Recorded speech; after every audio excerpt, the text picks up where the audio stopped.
Hello and welcome back to the Heated Bench podcast. I'm your host, Devon Brocklehurst. I'm joined by Alex again this week. Alex, how are we? Good, mate. How are you? Yeah, good, thank you. And as you can see today, we have a special guest with us. Our guest today has played across multiple levels in the game in different countries, in some seriously competitive environments. He's come through the English system, and he's also played in France, and he's also experienced rugby at the top level. He's a player that's done it the hard way, earning his way into the squad by adapting his game and building his career through consistency, graft and versatility. He's someone who understands the unseen side of professional rugby and has highlight moments in his career. But more than the CV, he's a good bloke and a great perspective on the game, so you can see what it takes at the top level. Morgan, welcome to the podcast, mate. How are you? Yeah, I'm good, thank you. Even better for hearing that. I think we should just call it a night. I'm about to say, fucking hell, yeah. Oh, you got to make a bit of a fuss about. That's the best introduction ever. So, yeah, No, it's the least we could do, mate. It's great that you've given us some time in your busy schedule. To be fair, Morgan, we're just going to run through your career today, really, and ask you a few questions, get an insight into professional rugby, and take it from there. So, if you're ready, we'll jump straight into it, mate. Absolutely, yeah, let's go. So, for people that might not know your story, where did it start and when did you start realising it was getting serious? It started for me when I was 10 years old. My dad was a big rugby player back in his day, and I think it was obvious, I had to play rugby as well. But now I've always been interested in it, watching my dad play as a young lad. So yeah, I started at 10 and I started at Mansfield, played there for a season or two, then I moved across to Newark, and that's where my rugby kicked on. That's where I started to take it a bit more seriously. As I got older, fell in love with it more. And I'd say about 14, 15 was when I said, I want to make this my job. I want to be a professional rugby player. Dad pulled me to one side and they said, if you do something, you do it with 100%. And from there on out, I gave 100%, traveling up and down the country, trialing for different teams, playing for different teams. So yeah, it was a pretty full-on schedule in my early teens and mid-teens, but I suppose it was worth it in the end. But yeah, so I would say about 14, 15 was my time where I absolutely fell in love with the game. Yeah. Obviously, you mentioned that step from sort of like club level rugby with Mansfield to that step to Newark where it got a little bit more serious. Did it become a little bit more serious there because obviously the style of coaching or just the level that pushed that up? I suppose it helped massively that I was playing up a year. I was playing with my brother a year above myself.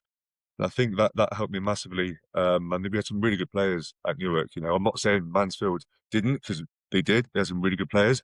But I felt as if Newark, for me, was just that next level up. A bit more serious. They had great facilities. The coaches were like 10 out of 10. And even for Mansfield, I still talk to some of the coaches now and some of the boys that I used to play with. But yeah, for me, moving to Newark was just the next step for me. The coach that was there had a great CV. He's played for the Combined Services as well. So he knew what he was on about. And he was coached for NLD as well. And that's like the 3 counties combined. And for me, that was what I wanted to play, who I wanted to play for. Sorry. So, yeah, I just felt that was a bit more professional, because it's not a professional setup, but a bit more just a step up, mate. Yeah. Obviously, before we go a bit further, for non-rugby fans, what position do you actually play and what is your role within the team? So believe it or not, I started off on the wing, where the really fast boys are, But then I put on a bit of weight, so I got moved to second row. The second row is in the middle of a scrum, so uncomfortable, but the height helps. And sometimes I play on the back row, so either 6, 7 or 8. Just depends what the coaches want from me at the time and who we're playing at that weekend. But my primary position is second row, number 4 or 5. Yep, awesome. Yeah. So at 19, you obviously made your senior debut for Nottingham. I believe you joined there from Newark. Is that again another step up in level? Yeah, massively. So I was part of the Nottingham Academy. Yep. So we're training 3 nights a week. play the odd game here and there. So joining the academy in a really professional setup for me was massive. I could expand my game, learn more from the coaches, from the players that have been there for a while, and just be like a sponge, just take it all in and just get different bits that will work for you. So yeah, so I was there for like a year and a half, I think, for the academy before I got signed into the senior squad. But I was to and from university and Nottingham. So for the first 2 or 3 years, I was on a retainer. In the last 2 years, I was there full time, and that was when, for me, rugby really was that was my only focus. Then, I was 100% into that. No distractions, no school or university, just 100% into Nottingham rugby. Amazing. Yeah, sorry, Dev. I was just going to say, obviously, I remember you from school, Morgan, from just being a well-round athlete, like could do all sports, particularly like obviously rugby, but then you was really good at athletics as well. I remember you doing discus and shot put, and I was just thinking, fucking hell, this guy's a monster. But like, when did the full focus become like you just touched on it there, like just rugby? Like, like I'm just gonna not focus on like anything else at all, like no other team sports, and just like all my eggs are in one basket on there. That changed for me when I signed my first contract. Before I signed that, I wasn't signed to anyone, so I was able to do what I wanted, in terms of sport. So about school, yeah, I did everything. Yeah. Whether it is during school, after school, during the weekends, for me, it didn't matter.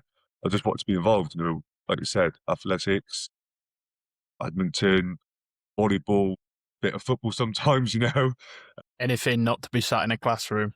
Yeah, absolutely. Once you get that them 2 days off for the athletics at Berry Hill, Yeah. that's the dream. That's They the were dream. brilliant, Just weren't they? bank there, just watching it. Yeah. Yeah, I found myself doing high jump and long jump in that. I don't think I've ever had the figure to sort of do that. So Well, it gets you off of school for a bit, doesn't it? that was it, mate. That was Yeah. it. Obviously, from Nottingham, I believe you went to Doncaster Knights around 2017, I think that was. Yeah, that's right. Yeah. Obviously, again, that's another step up. Obviously, dipping your toes now into sort of the professional game. Was that where your first proper contract came through, or did you get a contract at Nottingham? Yeah. So I was contracted at Nottingham, like a proper salary, proper wage, getting all the benefits and all that. Then for me, moving to Doncaster, like for me, I would have loved to have stayed at Nottingham. My thought process at the time, I don't want to be a player that goes from club to club, because I didn't know the industry at the time. I'm young, I don't have a clue. And so I would love to have stayed at Nottingham. It's home, Then things didn't really work out in my last year at Nottingham. Just relationships with coaches. It happens in any sport. So got in touch with my agent and I said, let's look elsewhere. I want to progress to the next step. Let's look at a top 4 club, see if they're interested. And luckily Doncaster were. At the time they finished in the playoff finals the year before that I went. They've scrapped all that now.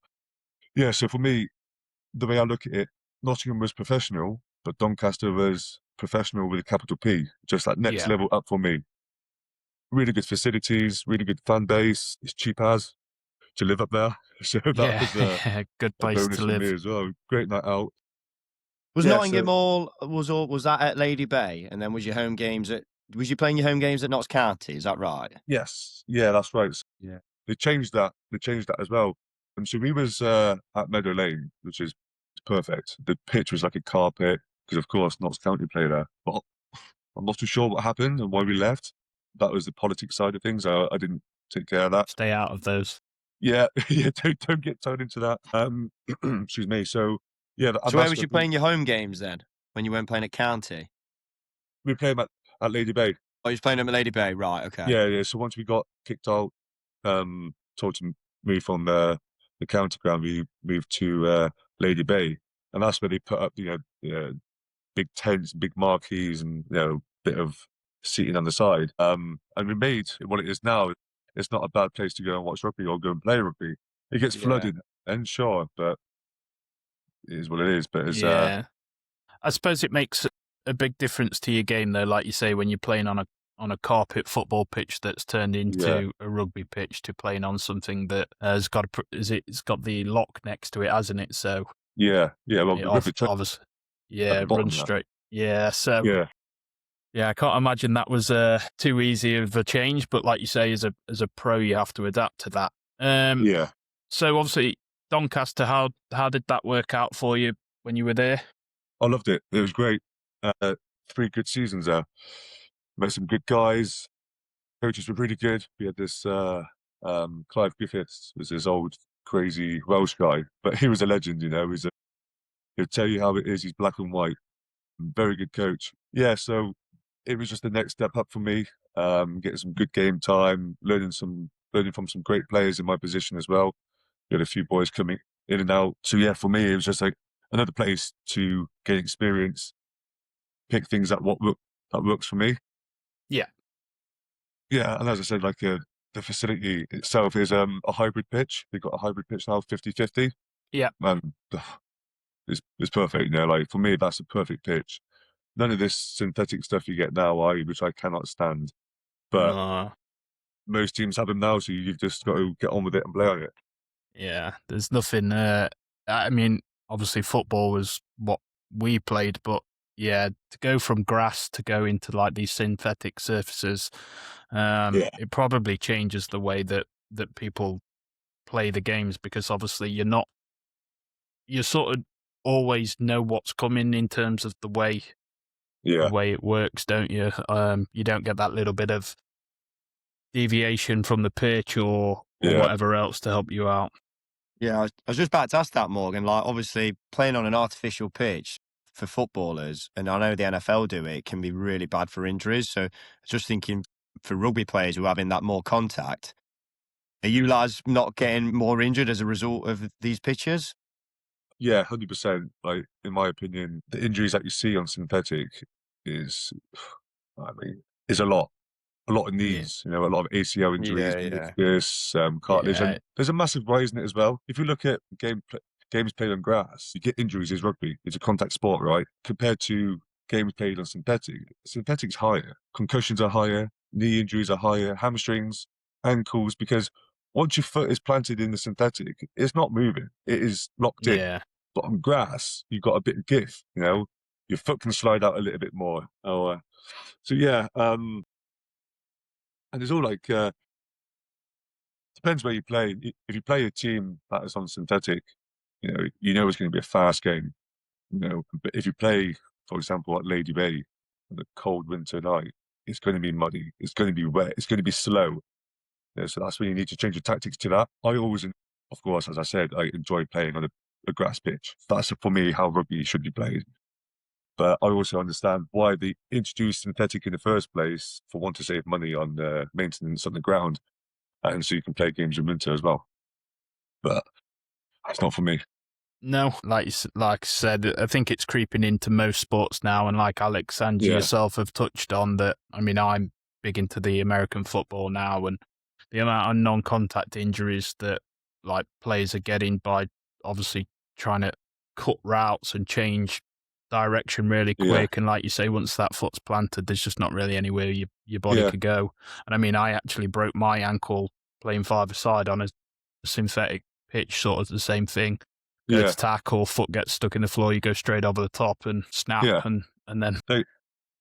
A friend of mine a few weeks ago, he was running, he was playing a game, he was running.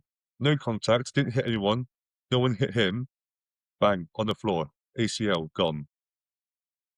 I don't know whether that was because of the synthetic or his health, but it can't be coincidence. There is a correlation. Massive correlation, definitely in football. I was just going to ask you then, Morgan, you touched on Doncaster just having that slight bit more professionalism than Notts. Where was that professionalism coming from? Was it facilities or training or like nutrition or whatever? Yeah. Where was that bit of difference coming from? It was definitely the training side of things. We had some decent players.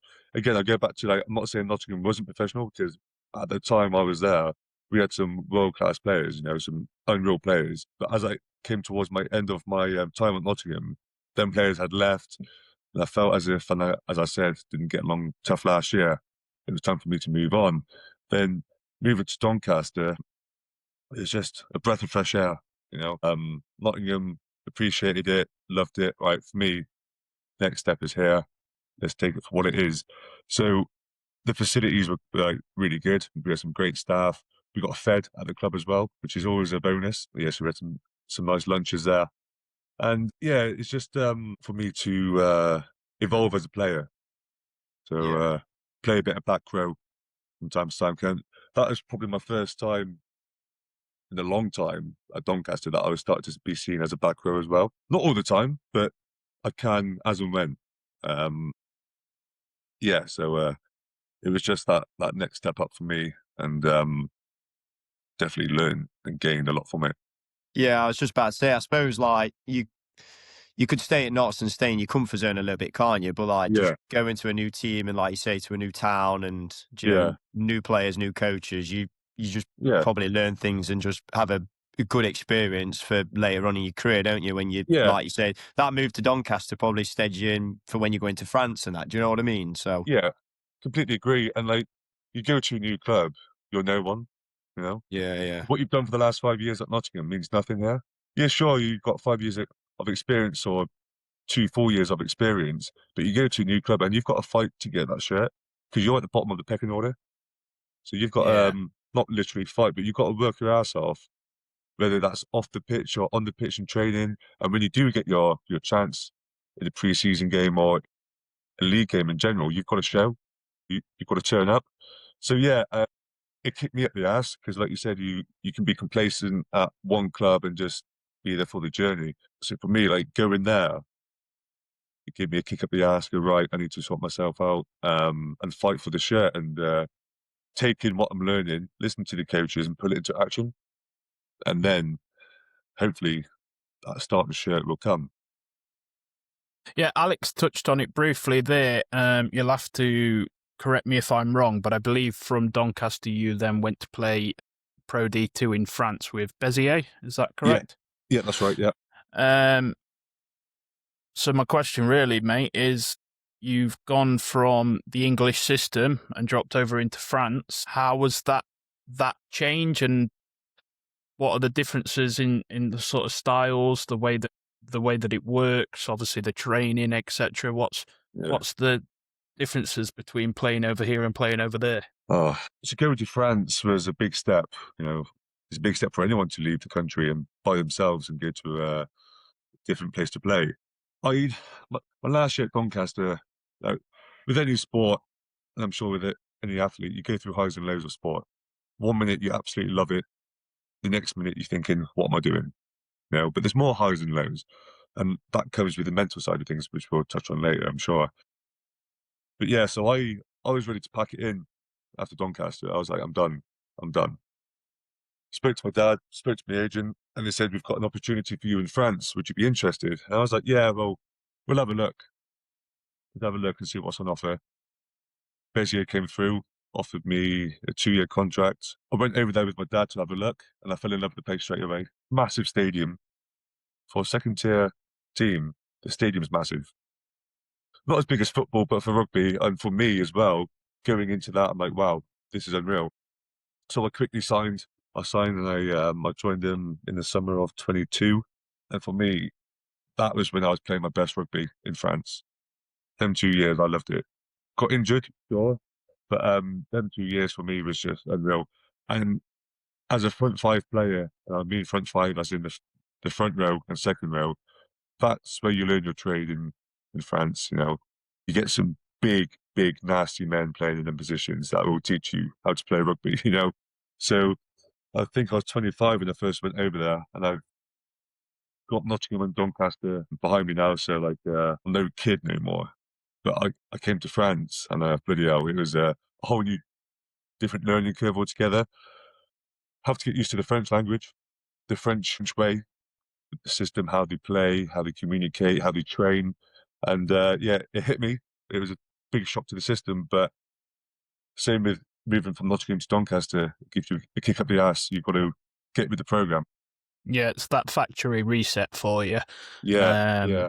Obviously, you've mentioned it briefly there, but obviously you've had to go over, you've had to learn a language, you've had to fit in with probably a different society to what we have over here. Was that an easy transition? Obviously, I know it's going to come with its challenges, but was it a case of it was made easy by the people around, the club itself? Did they help you integrate into that? Yeah, so my first week of being there, I thought, I'm here alone. I don't know anyone. We're not even in pre-season yet. But luckily for me, there was a great group of foreigners there. We had English, Australian, South African, Fijian, all sorts, And there was a WhatsApp group that I got put into. Welcome to all the new boys, all the new foreigners. This is our little special group just to make you feel welcome. Anything you need, don't be afraid to ask. And a friend of mine, a lad I met there, he's a friend of mine now, he said to me, just be a yes man. Say yes to everything. Morgan, let's go for a coffee. Yeah, let's go. Let's do this. Yeah, let's go. Just get yourself out there. And that's how you make friends with the French, with the foreigners, and be seen, be part of the group, be part of the team. So I was just a yes man for the first 6 months, just saying yes to everything, just to get myself out there in the town with this new group of lads. And so that definitely helped me massively integrating into a new club. And the club itself, admin staff are fantastic. They did everything for me. Set up my bank, set up my phone, set up all the insurances that I needed, got me my visa for the next 5 years. So all that was done for me, so I didn't have to worry about it. I didn't know I needed half of the stuff, but they did it for me anyway. So that was a massive help for me, just to settle in. Okay, right, now you're set, go and play rugby. Because that's what you're there for. Yeah, I suppose that gives you, like you say, takes the pressure off day-to-day life and gives you that edge of just one, fitting in, two, focusing on what you're there and being paid to do, isn't it? And learn rugby. Yeah, that's it. Because I don't want to be worried about my visas or what house am I going to find or all these exterior factors that I shouldn't be worried about or the club don't want me worrying about. Because like you said, I'm there to train, I'm there to play. That's what they put me in for.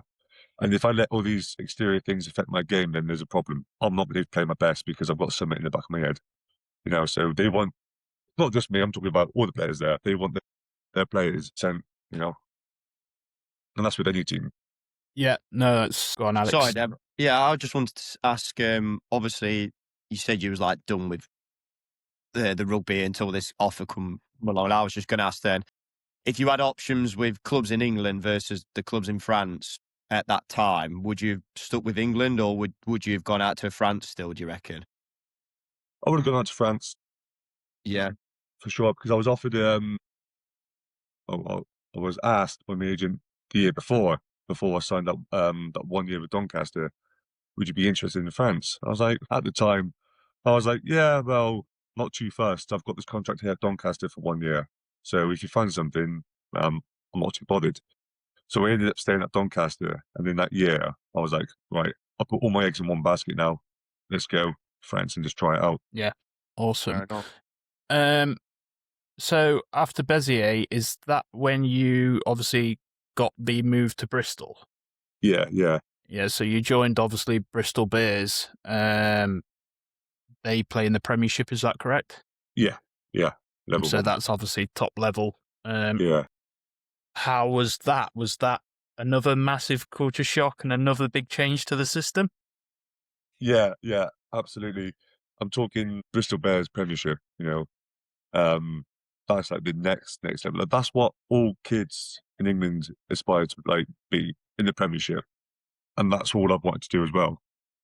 So when I was in France, I said to my dad, I'd only come back to England if I had an opportunity like this, like Bristol. Luckily, Bristol were interested.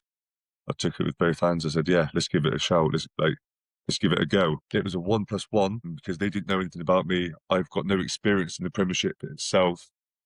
So they took a risk on me. So the first year. 1 year, is that a 1 year contract with option for another year? Yeah. So, and that's decided it all depends between the player and the coaches, or just the coaches themselves. Or there's a clause in your contract where you've got to get a certain amount of games before you get your second one. But it's all different. generally it's player and coach who decide. Awesome. Yeah, so that was a massive, massive shock. Yeah, I'm glad I went. It was an unreal experience. Unreal experience. How long was you there for? Just a year. Just the year. You can guess what happened. I didn't get the Yeah. +1, unfortunately, but I can walk away with my head held high, saying that I gave it my all. I gave it 100%. You I know. mean, to be fair, mate, you've reached a level that, like you say, people can only aspire to get to. Yeah. It's a dream for a lot of people. So obviously, congratulations for actually getting there for a start. But yeah, so I mean, I don't know a lot about your time there, but did you get to play quite a few games? Were you sort of battling for positions? Was it sort of just a case of you were going up against experienced guys that have been there, that are obviously experienced in the league, and you're sort of just battling your way through it? Is that sort of where? Yeah. So it was a long year, a definitely long year, and I think that year was the most what is it? The hardest year that I've ever had to go through because of all the different challenges that I had to face. I went there, just a fresh player, with no real experience in the Premiership. And I went there just to give it my all, give it 100%, and I was coming up against, these international players. You've got England players there, Samoan players there, you've got all sorts of international players. Me going into that setup, I was just like, okay, like this is the big leagues now, everyone's here to work, they're all professional in their own way. So for me coming up against that, it was another challenge for me. Okay, right, let's rise to that challenge. So I trained my hardest, and when I did get a chance, I'll try and show them what I've got. So I played a few pre-season games. I felt as if I did right. I was in good shape. I was fit. I put my hand up. I said, right, I'm here. I'm available for selection. The first game of the season was against Bath, which is a big derby. Bristol, Bath, massive derby. So they went with a very experienced side because no one wants to lose a derby. No, So I no, thought, yeah, no worries. And I was 24th man for a few games. I don't know if you know what 24th men are. not personally, mate. No. So you've got a matchday squad of 23. You've got 15 players on the pitch. You've got 8 subs. So a squad of 23, and you get 24th, 25th, and 26th man. So they come as travelling reserves. So if someone gets injured, they can just slot in. So I was 24th man for a few games. Of course, you never wish for one of your players to get injured in a warm-up. You want your players to go out there and play. But I was, just hoping just to get that shot, just to get that chance. And I was getting feedback from the coaches saying, just hang on in there. You're close. Keep working, keep working, keep working.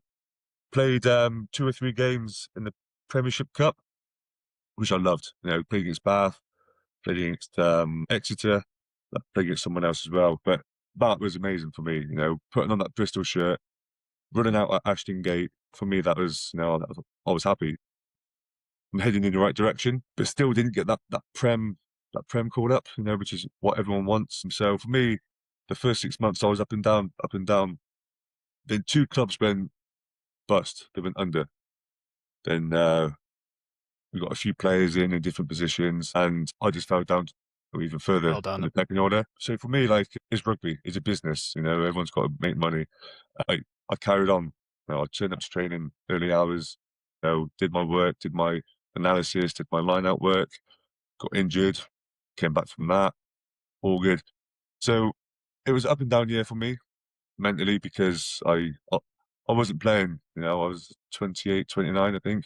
So for me, at that age, all you want to do is play. And Yeah, not you're play is sort of bloody, coming into your prime years of yeah, the sport, isn't it? So obviously, you're going to want to, like you say, play as much as you yeah, can, and no one wants to obviously go and be either like a reserve or on the bench, or yeah, you just want to be playing yeah, every minute you can. You obviously just touched on it briefly there that you had quite a few ups and downs. We'll move on a little bit to like the mental side of the game. You've mentioned that you had a couple of injuries, things like that. So my question to you really is, when you go through these ups and downs of professional sport, like you say, dropping down the pecking order, picking up injuries, is it the people around you that keep you going, or is it just that hunger for wanting to be the best you can be, or is it a mix of everything? It's a mix of everything, yeah. When you're injured, it's, it's the last place you want to be. You're not getting a look in, you're not training. There's only a certain amount of things that you can do.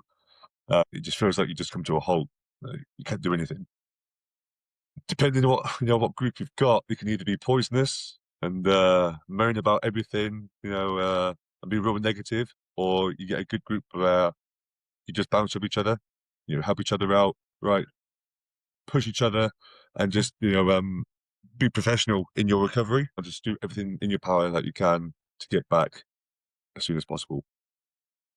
I just want to ask as well, Morgan, just on that. Obviously, like when you, like, say you're in a football contracts, particularly like the Premier League and Championship, are a bit different, where you're on like 3-4 year contracts. Whereas like you talking about you're on a 1+1 and you've got that injury, it's like you're Yeah, almost playing for that contract as well. Like I need to be playing to earn a contract or earn a move as well. So then I yeah, suppose different kind of pressures are filtering in as well, aren't it? Obviously to yeah, get back fit, but then obviously I've got to play to make a living as well. Like, I'm not on a massive contract or like, do you know what I mean? A 4 year deal or something where I can just not cruise through this injury, but take my rehab right, as opposed to I need to get back fixed. I need to fight for that contract again. Do you know what I yeah. mean? And that position, I'm in that position right now. You know, currently out injured. Don't know when I'll be back, but I've got no contract next season. So for Right. me, I want to be back as soon as possible, playing to fight for a contract, whether it's at my current club or elsewhere. I hope I stay where I am because we're settled here. We love the town, we love the fans, we love the rugby here. It's just a great place to be. So yeah, like I'm in that position now where I'm getting really frustrated. What was supposed to be a short term is turning into a long term now. I get everyone's different in the recovery. With my injury, people can come back 6 to 8 weeks. I'm coming into my third, fourth month now. So it's a bit long. So for me, it's quite recent. I've always like this, negative about it, getting frustrated and pissed off with staff. It's not their fault. It's not, it's just the way it is. But you've just got to take a step back. You know, I've been here before. I've come through the other end and I've played again. So it's just a minor setback. So you just got to just reset yourself. Do you speak to your agent through this time as well? Just saying, look, is there any clubs out there, or like, is there like planting any seeds of maybe with your current club or other clubs or whatever? Do you know what I mean? Is it Yeah. So you always touch base. I'm not always, but like, I like to keep him in the loop. So when I got out, when I was first injured here, I was like, right, I'm injured. I should be out between 6 to 8 weeks. Then that timeline got pushed back. So I got in touch with him again saying, I'm out for even longer. Don't know what this means for next year, but you know, that's your job sort of thing. Yeah. Yeah. Going back to your question, it's just all depends, what group you're in and what mindset you're in. If it's a short term injury, you're fine. You can just bounce back and come back without missing a beat. But long term, that's when it starts to frustrate you, get annoying, and then you just think, "What's the point?" And you just switch off. But that's the time where you should go, "No, that there is a point. I need to be doing everything that I can to come back straight away." So yeah? that's the next level of being a professional athlete. Right, look after yourself mentally, physically, eat the right things, do the right things, recover the right way as well, and it will pay off. You talking like when you said you gave it your best shot at like Bristol, it's almost like at least like mentally you can say you've ticked every box. So like let's just say if things don't work out or whatever, you can be like, well, do you know what? I've done everything right there. There's nothing more I could have done. Whereas like you say, maybe if you're not doing the right rehab or the right food or whatever, then you're like, well, do you know what?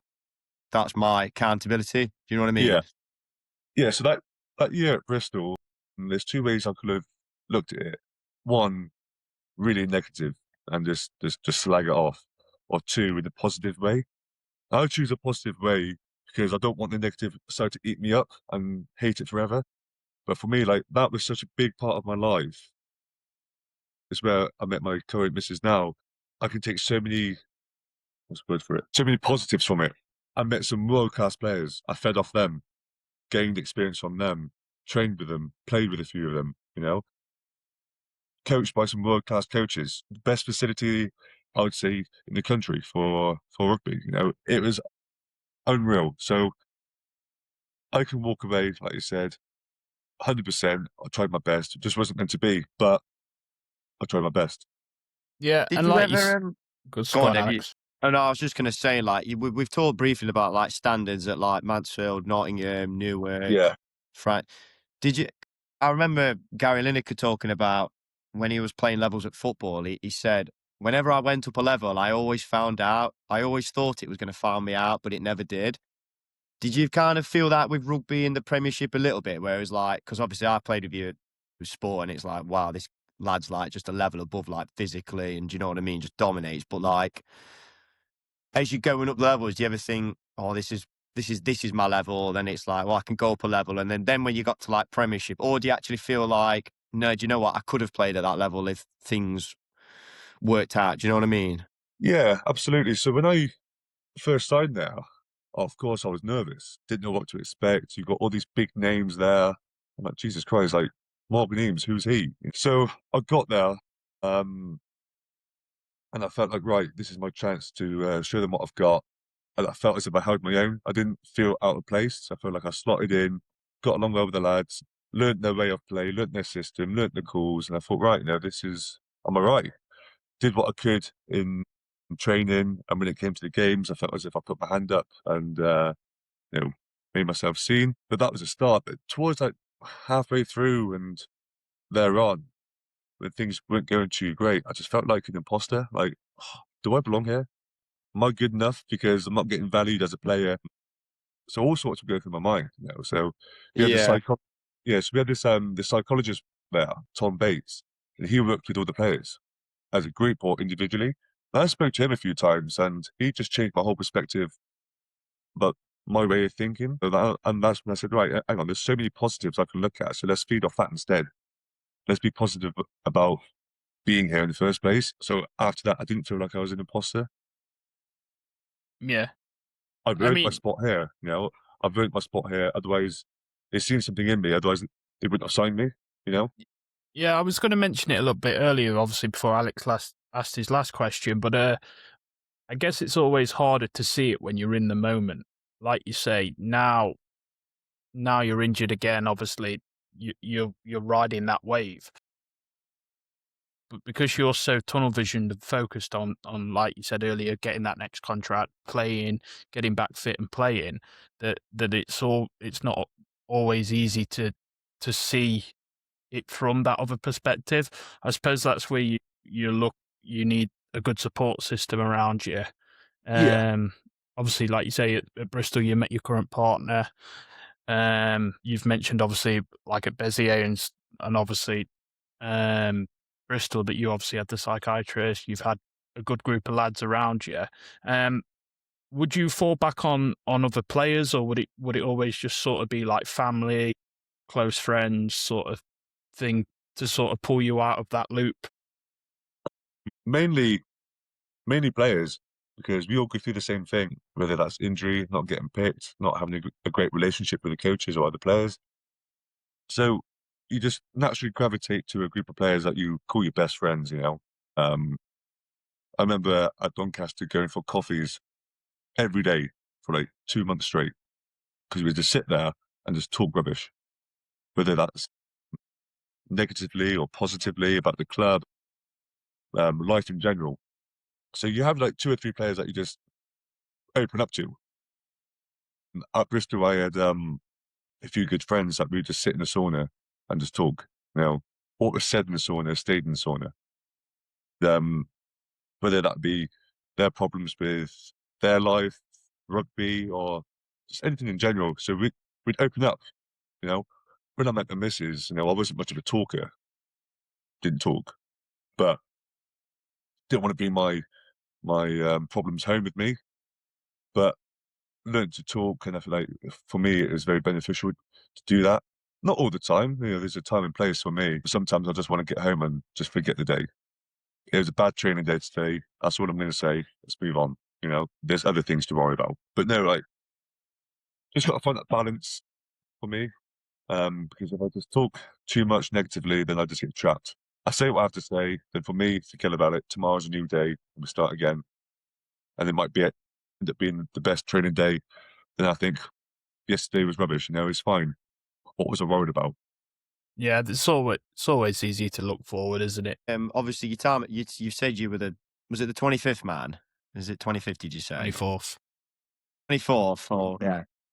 Do you think, has that been a bit of a bitter taste? Because like you've almost had the carrot dangled, haven't you? You're so close to being like consistently in the squad, and then if you're in the Yeah. squad, you might get your change. Do you know what I mean? Whereas like if you were maybe like not 25th or 24th, 20th, whatever, if you were like 30th or something, just say, and you're not even kind of getting close, you kind of feel like, well, I'm not really going to play, but then at least I can, take this experience and like learn off the other lads, etc. But it's like you were actually close to being in match day squads, weren't you? So Yeah. it's like, does that Yeah, leave like- a bit of a bitter taste almost, or if it was like soured the experience? No, not even. To be considered 24th man for a Premiership rugby club, to start off with, I was like, this is huge for me. This is a step in the right direction, because next time Okay, yeah, fair I might enough. be in the 23 or I might be in the starting 15. Yeah. No, fair enough. Yeah. So to be in 24th man in a new club as well, where you've got to earn your stripes, knowing how they train, warm up before a game, how they prepare in general, from 1 to 15 and from the coaching staff. So I feel, right, I've got an idea of how it all works now. So when I do get that call up, I can just fit straight in, Yeah. Like I said, I played 2 or 3 games in the Prem Cup. So I was happy enough to do that, and I just fit straight in because I was 24th man before. And I knew what to expect on game day, just without playing. Did you notice a level in those 2 games then, like anything you'd ever played before? Yeah, 100%. Like, for me, it was physical, definitely physical. You've got some big, nasty men trying to beat you up for 80 minutes. But it was great, I enjoy that side of things. Yeah, like, the big difference for me was the intensity of training. Everyone was so switched on. And if you made a mistake, you get called out. And it's like, for me, I learned very quickly, if someone calls you out or has a go at you, it's never personal. So don't take it personal. They're doing it for the greater good, or like for the best of the team. They know your standard isn't that. So you need to raise it. You need to, like, switch on, catch that ball, or you're supposed to be in a certain position. So we never go at you. It was never personal. Just take it on the chin and say, crack on, like, yeah, no worries. But you can also give it back to them as well. And there's ways you deliver it. Always like about the delivery. So yeah, like, I've had a few run-ins with a few players before, and it's never personal. Like, even a good mate of mine at my old club, we had a bust up, but we're good friends. We shook hands and we forgot about it, and we went for a coffee. And that's it. It's forgotten about because it was all emotion. That's what it was. We weren't doing too well in the league. Training was getting a bit feisty. People not doing their jobs properly. So it's just compounding errors. Then bang, we just exploded. Sometimes a Yeah, bust up like that can almost just clear the air a little bit, can't it? And then Yeah, just like, yeah, right, right, that's done now. It's been building up. It's got out yeah. of the way, and we move on. So I think it's necessary yeah. I in mean, it's training. it's high octane, high pressure, constantly at obviously that level. Like you say, as much as you're looking at going forward, you've always got one eye over your shoulder because, like you say, everyone's pushing to be part of that 1%. Yeah. Sorry. So like the level of training at Bristol was, it was up there. Everyone is there to do a job. Everyone wants to win. Everyone's fighting for contracts or fighting to play for England, for Wales, or whatever um, team they're from. So everyone was everyone was just 100% switched on at all times, and you can't afford to switch off. And if you do, you get called out. Yeah, It's very high pressure. Yeah, it's understandable. You've obviously mentioned it briefly a couple of times. We won't go into your contract specifically, but obviously, if you could just give us a bit of an insight on how obviously contracts work in rugby. Obviously, Alex mentioned earlier that in football, at the top level, they're being offered 3, 4, 5 year contracts. Yeah. You've mentioned you've had a couple of 2 years, a couple of 1 years with options. Are these contracts consistent? So if you obviously, you're playing a very physical sport. If injuries happen, a contract's changing. Are you sort of always covered? Like, how does it work? So when I first started out, I only ever knew 2-year contracts. I think that's the norm. Maybe get a 1 year for the older players, but 2-year contracts was a thing. Then as I progressed, I started to hear 1+1. I was like, what the hell is this? But we've touched on it before. There's option when you're contracted to a club for 2 years and you get injured within that time. The club have a duty of care, so they have to take care of you. You have your insurances anyway, so they have to take care of you. And if it was towards the end of your contract, it depends what you've done before your injury. If you're a player who's 100% professional with everything that you do, you've got a better chance of being resigned. Like, let's take a chance on this lad. He's off for 9 months, but he's worth a shot. He'll come back bigger and better. Or if you just piss about for the first year and a half, not really caring, coming and going, and you injured yourself for the last 6 months, they're not going to take a chance on you because they know who you are. So just how you hold yourself and how you present yourself for your whole contract. Of course, I'm not saying don't have fun, because we all do, but there's a time and a place. And it all depends what type of player you are as well. Don't know if you've heard of Antoine Dupont. He's just been signed for, I think, until 2031. So that's a long So contract. that's a big contract, yeah. Yeah. I mean, he is the world #1 scrum half. He's the best in the world. So that's a risk. That's a contract that you want to find. This is kind of what I wanted to talk about, really. So we was on about this in other sports, actually, particularly like individual sports, Morgan, where like was on about in like darts and golf, where like you've obviously got your top lads like say like your Littlers and your Roy McIlroys, and like money's no object for them. But then you've got lads like fighting for the cards, fighting to get onto the next event. What does that look like in rugby? Are lads playing in the Premiership, is money no object for them, or like lads like in the Championship, are they grinding like just a wage out, or do you know what I mean? What does that kind of look like in rugby? So in the Premiership, you get your big names, you get your international superstars, and they'll be on big bucks. They'll be in a lot of money. So what kind of contract what kind of money do they earn then? Like are they on like on England contracts, or are they just on like club contracts, or what are they? So it'd be two different things. So they'll have the club contracts. I'm not 100% sure, but some players could be earning like 300 to 400K a year, and that's massive in rugby. That's massive. Yeah. In the Premiership, there's a salary cap, and you can't go above that. So it's 6.4 million for this current year. Right. Is that for the whole team, I assume? That's for the whole team, yeah. But you're allowed certain what do you call it? I've got it here. Sorry, lads. Is it like a wild card where they can go over it or something? Yeah, so you can get a marquee player, and the marquee player isn't involved in the salary cap. So you can pay him as much as you want, whether that's £1 million a year or whatever, if you've got the funds for it. Within that salary cap, you can have special advantages. So if you've got a player out with injury for a long time, you've got a separate pot of money to get someone else in.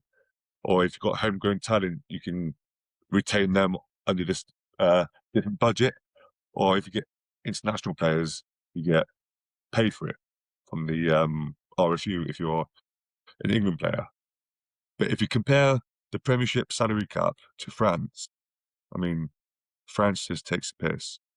There's no such thing as a salary cap. Everyone's got their own individual budgets. So the top earner in the top 14 in France is Toulouse with 55. Right. That's just on players.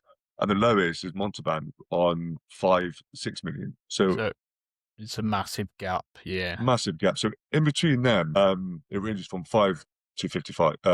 It's massive. And if you look at the championship, I mean, it's nowhere near that. Second level in France, the higher earners will get. So Brive in the Pro D2 have a budget of 21 million. And the lowest It's Carcassonne on 5.1. So like, and that's second level rugby in France, and the championship in England is nowhere near that. Nowhere near that. Just no funding. At one point, it was a lot of money. I'm not too sure the exact figure, but now I think it's 133k to get funded. What kind of salary would a championship player in England make then? Like let's just say good championship player, mid-20s, Not a good lot. pro. Not a lot. Most championship clubs now are part-time. So when I first Right. started, they was all full-time. It was a full-time job and you get a full-time salary, a competitive salary, a decent salary, you know. But now most clubs are part-time and most players have two jobs. They train at night and they work during the day. Yeah. So I suppose some that clubs, I suppose that's going to have an effect from like top to bottom then, isn't it? Because you're going to get obviously domestic players looking at moves abroad because obviously it's financially better for them, yeah, which probably makes it harder for them to be spotted for like international or Premier League teams. yeah. So surely that puts a bit of a detriment on, like, say, England. Well, And it does. obviously, Like, you're always going to have top level guys in international sport, especially for the big nations. But like, it must filter down a little bit that it's hard to get to that level, sort of thing. yeah. So there's a massive increase of foreign players in France because, for one, the money's better.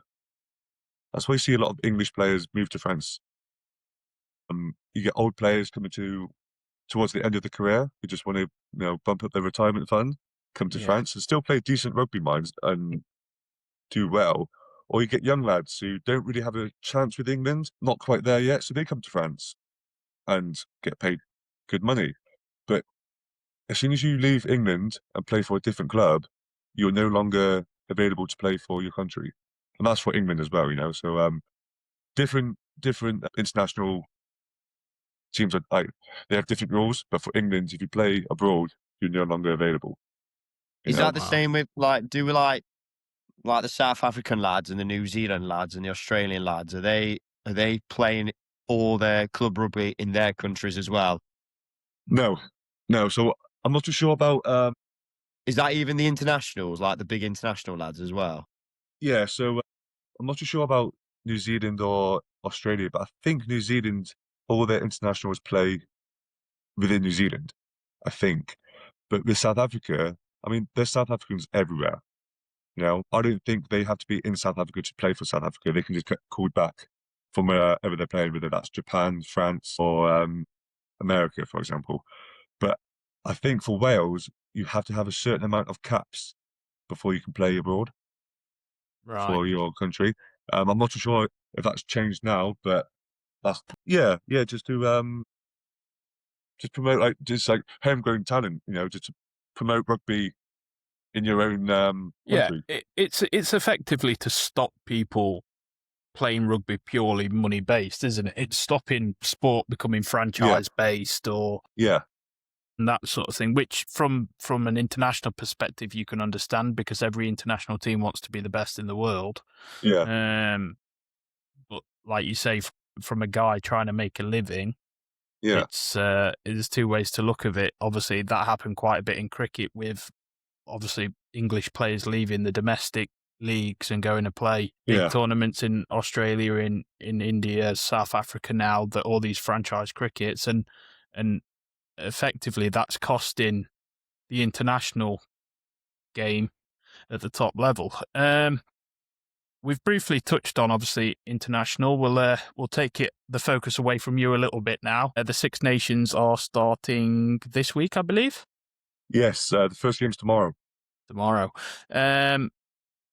When it comes to international rugby, can you sit back as a fan and enjoy it, or do you still look at it through the eyes of a professional player?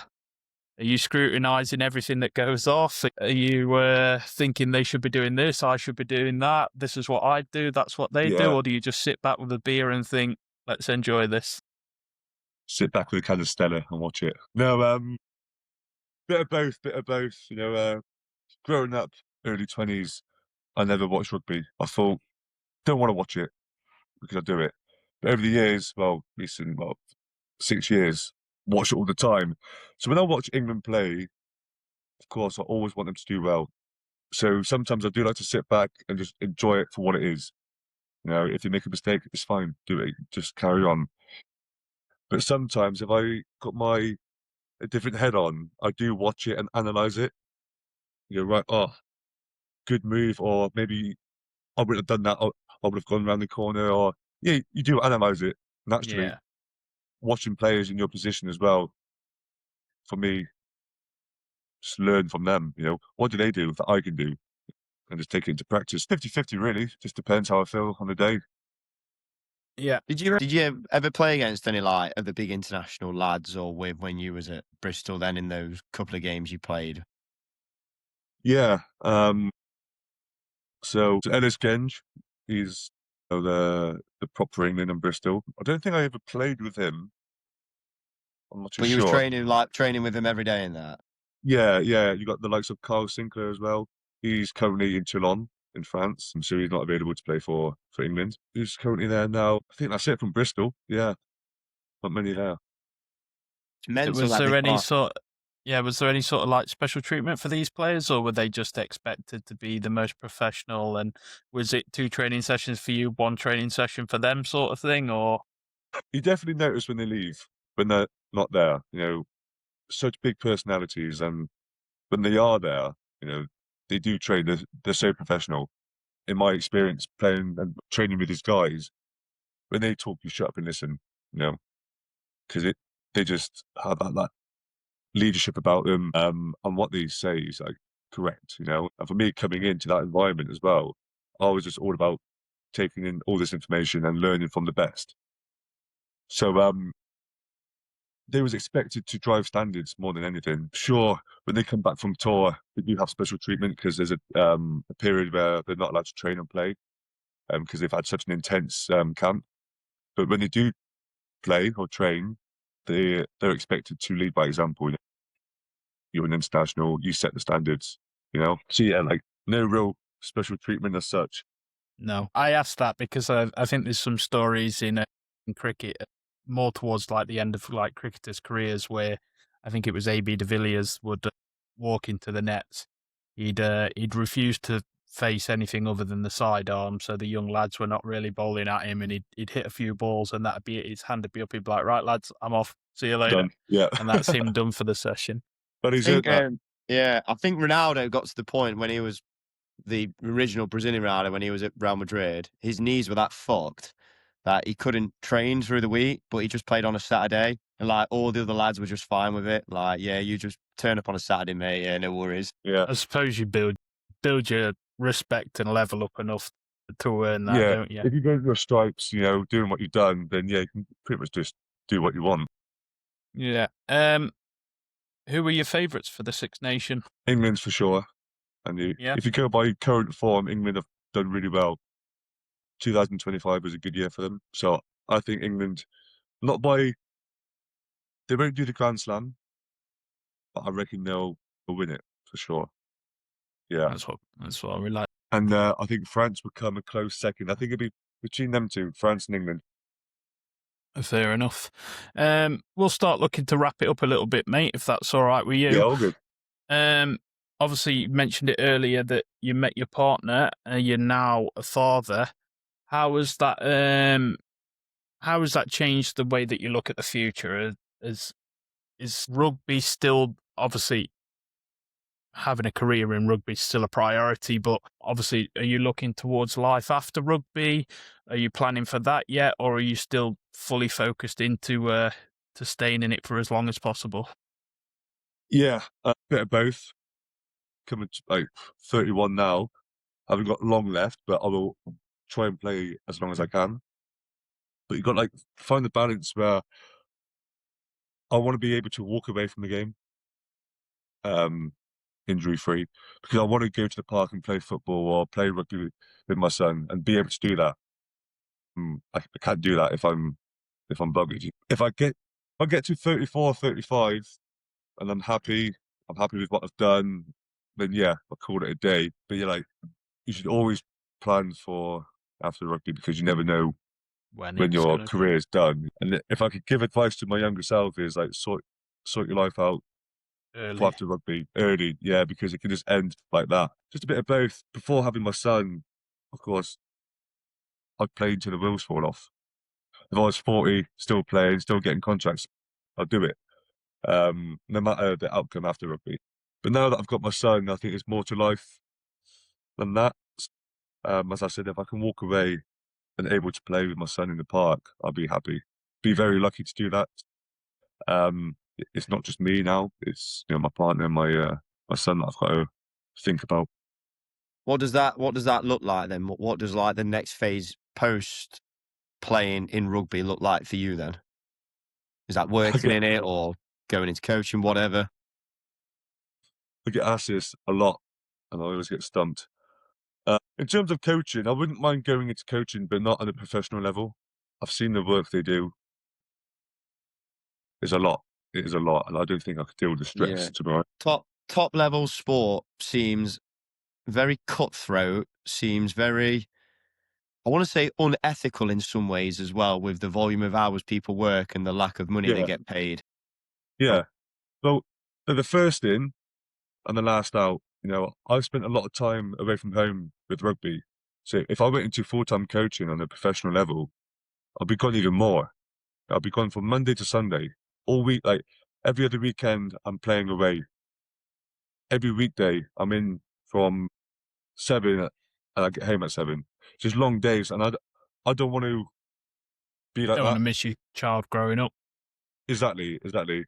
Um, but I wouldn't mind coaching amateur to rugby, Tuesday, Thursday, Saturday, or even coach my son's team if he decides to play rugby, which he will do. And I wouldn't mind staying in rugby. Once I finish my professional career, I can't just switch off. I couldn't just go like off rugby altogether because I'd miss it. I'd Yeah. like to slowly phase out of it, and that's like amateur rugby.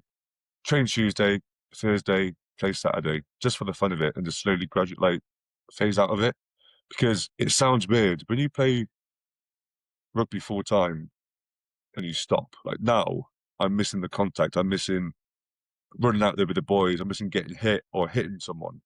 Not. I mean tackling. I just miss that physical outburst. So I think that's hard, and a lot of players struggle with that mentally. Post rugby, they've got nothing. They've got no Yeah.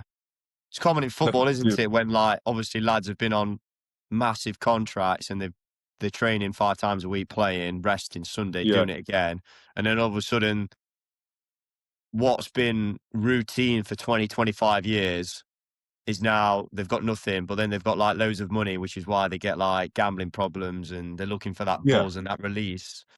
yeah. That's right. You've effectively dedicated your life to being in the position you're in. So to strip it all away and then start, you're effectively starting again, aren't you? Oh yeah, yeah. That's it. So no matter what field I go into, I know I've got to start from the bottom and work my way up. It's like with everything. So that is going to be a massive shock. Yeah, for sure. Going out into the real world, Yeah. you've got to get a 9 to 5 job or find a passion in something and do it. Sorry, just touching on that before we sign off. Do clubs try and help in that sort of, like you said, like we've said, it's cutthroat sort of thing, but do clubs have like a system where you could fall into being an agent, or you could fall into like a psychology side of things, or like not a therapist as such, but like a trainer or something like Yeah, that? You know what I mean? yeah. Well, it doesn't necessarily have to be sport based. Yeah. If you want to go and get your forklift driving license, the club can help you get that. So within the Premiership, I think there's like a pot of money where they do help lads. If you want to go and do French lessons or you want to go and do a course of something, there's a special pot, but you've got to show interest. Not because it's free or might as well do it. You've got to show interest.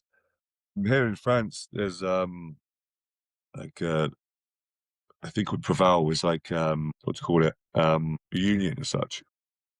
They help players with legal stuff. If you want to go and do a course, go and do a course. If you want to go and do a a barista course, no matter what it is, if you show interest, there's a pot of money for you to do that. You've got to sign up for things as well. So it's more evident now from when I first started. Because when I first started, it was just leave school, don't worry about your education, play rugby, you know. But as I've gone through my career, education is very important. You've got to have something to fall back on because rugby doesn't last forever. So it's more available now than what it was, let's say, 10 years ago. Yeah. Definitely ways that you can learn a new skill and progress yourself for life after rugby. Amazing. Can I just, sorry, Dev, I just wanted to touch on, you talked briefly about getting your son into rugby. I work in grassroots football, and I just wanted to say, like, a compliment about rugby really is like the grassroots environment that I see in football compared to rugby. It's chalk and cheese. Like in rugby, everybody's dead respectful. Parents aren't shouting from the sides, and like sometimes, like you'll see one of the coaches or the opposition coach reffing the match, but then like actually stopping the game and helping both teams, and like both sets of players are listening. Whereas like it just amazes me that we do that in rugby, but like it doesn't happen really in many other sports. And like I just think like the culture that is set in rugby, and like you talk about there, like having busts up and like lads just getting on with it. I feel like that's such a good thing in rugby that doesn't seem to happen in other sports. Do you know what I mean? Like you'd have seen obviously in your grassroots in rugby, but yeah, grassroots in rugby compared to football, I just think it's chalk and cheese. And if I had a son or a daughter, I would much rather they'd get into, Yeah. obviously you wanted to get into football and or try all sports, but like just being in that environment more than anything as opposed to the sport. Yeah. No, it is a good environment to be in, I think, is definitely learn discipline because you're in a contact sport, so your emotions and everything else is like they're heightened, So having a bust up is normal. It's going to happen, because you're literally hitting each other in contact or whatever it may be. So it's going to happen. But what happens on the pitch 9 times out of 10 stays on the pitch. You go for a beer after, you shake hands, it's done. As long as you understand, like it does happen. It's never personal. Sometimes it might be personal if you're fighting someone else on the other team. But in my experiences, it's just Yeah, it's more like a just being reactive thing. the respectful of the other officials. People get hitting challenges, they just get up, get on with it. Do you know what I Yeah, mean? I yeah. think So it's more like we're always yeah, yeah. taught from a very young age at grassroots. You never chat back to the referee. It's yes sir, no sir, thank you sir. That's all you should say to the referee, and that's it. Because if you do talk back, then you get disciplined. March back 10 meters. There's a consequence. You're taught that from a very, very young age. Amazing. Morgan, thank you very much for your time. Thank you for being our first guest. It's been amazing. It's been a big learning curve for us, but it's been Cheers, guys. fantastic that we could do it with someone that, one, we know, and two, that's willing to give us that time. Anytime. So thank you again. Alex, thank you for getting involved as well and setting this up for us. That's going to be the end of the episode, guys. Don't forget to like, subscribe, follow. We are going to have a few more of these sort of podcasts coming up as well. So, yeah, Morgan, thank you. And Cheers, we'll guys. sign off. Cheers, guys. Cheers, lads. See ya.